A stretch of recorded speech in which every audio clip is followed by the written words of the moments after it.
A record-breaking top line often hides a terminal bottom line.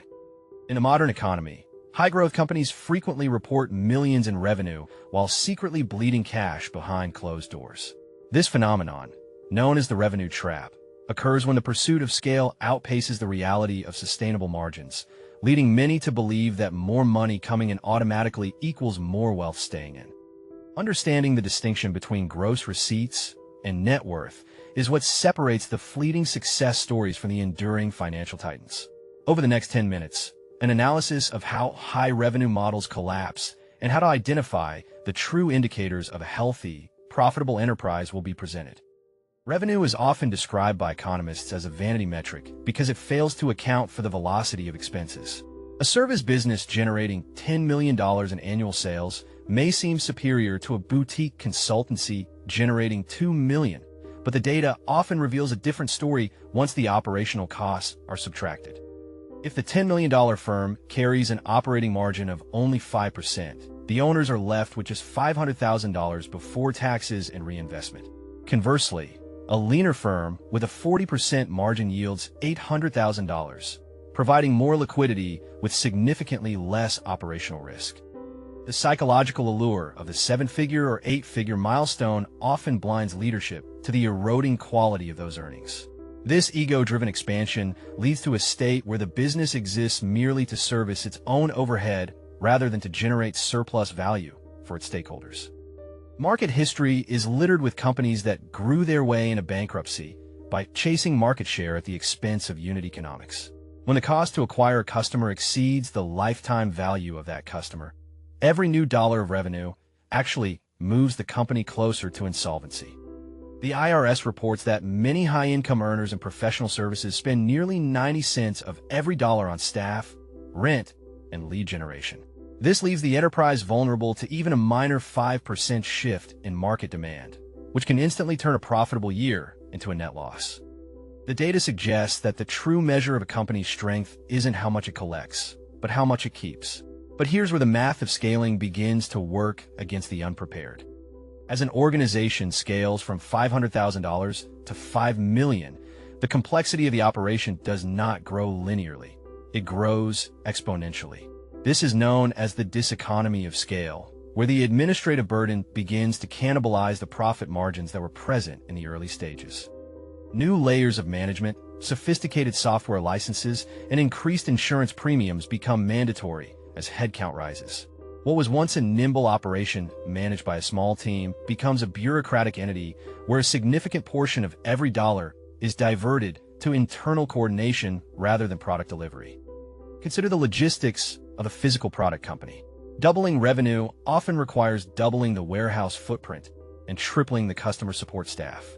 If the shipping costs increase by even 2% due to fuel surcharges, the projected profit from the expansion can vanish entirely.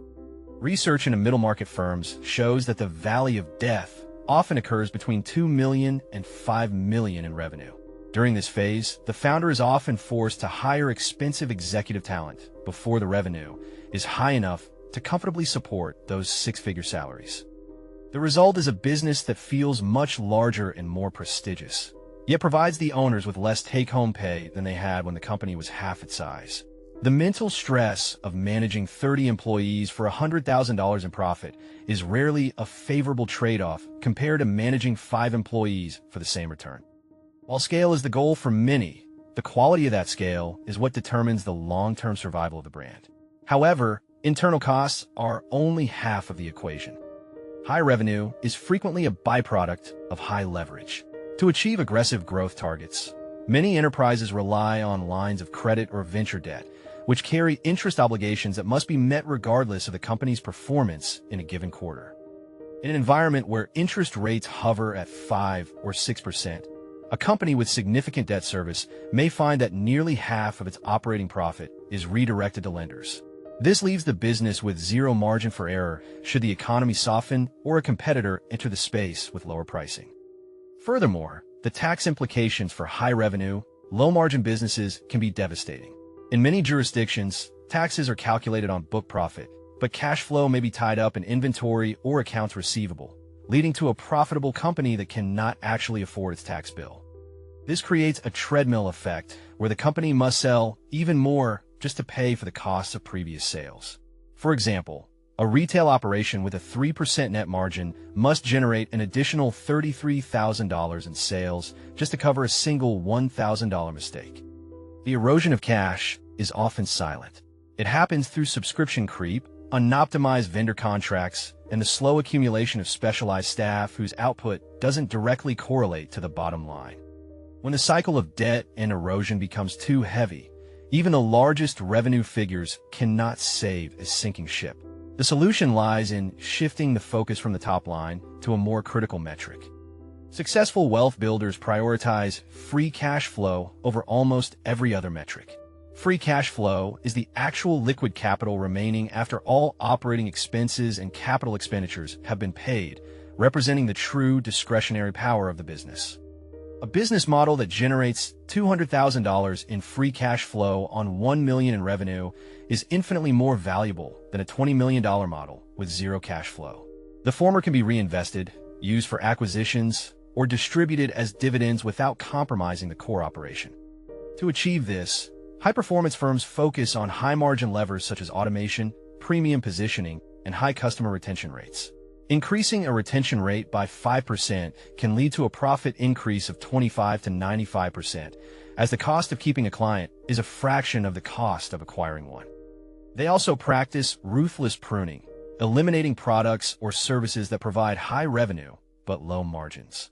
By cutting the bottom 20% of clients who consume 80% of the resources, a firm can often reduce revenue while simultaneously increasing net profit. Wealth is not found in the size of the operation, but in the efficiency of the engine. Those who master the art of the lean powerhouse find themselves with the capital to weather any storm, while their high-revenue competitors are forced to downsize at the first sign of trouble. By shifting the focus from how much the world sees a business making to how much the business actually keeps, an individual transforms from a manager of cash flow into a builder of true wealth. True financial freedom is found not in the pursuit of the largest possible number, but in the protection of the most profitable one.